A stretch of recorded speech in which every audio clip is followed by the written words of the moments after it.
But that's what currently happens. Yes, it's slower than that. The government is talking about speeding it up. But in the big talk, there's big talk of we've too much migration, highest migration and so on. And Simon Harris said it again today, so it's not an accident. Really, all they're talking about changing, they're not talking about changing the Irish people coming here. They're not talking about changing the Europeans coming here. They're not talking about changing people coming here. Which is 58% of people who've come here so far this year. They're not presumably talking about stopping the healthcare workers who make up 1 in 4 of our nurses. They're not presumably talking about stopping the construction workers, 30,000 migrant workers here. They're not presumably talking about stopping migrant workers in terms of tech. Can I finish the point?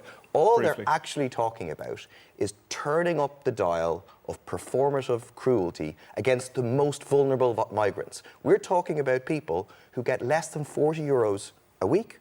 We're talking about over 600 people who are sleeping on the streets because they're not provided with any accommodation. Those who have accommodation are overcrowded, inappropriate accommodation. Just making life more difficult. The humanity that this country has shown in recent years has been exemplary. What we want to do now, and based on Eurostat, and the Taoiseach produced these figures in the Dáil today, our net migration is running at double the the European average.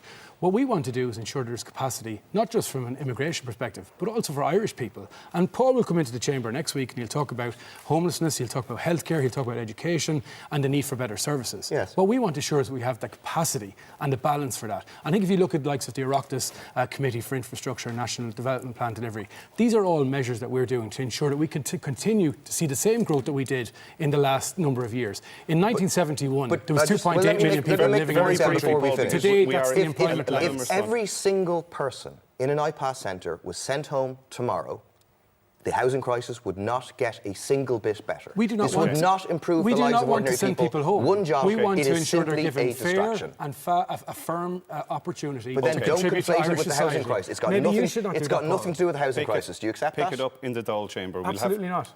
I don't agree at all. So it is to do with the housing crisis. It's to do with capacity across all factors of society, and that's what we are going to debate. If you sent all the asylum seekers home, it would not have any impact. These people are not taking houses. It's a lie to suggest they're taking houses, and you're engaged in quite disgusting dominoes.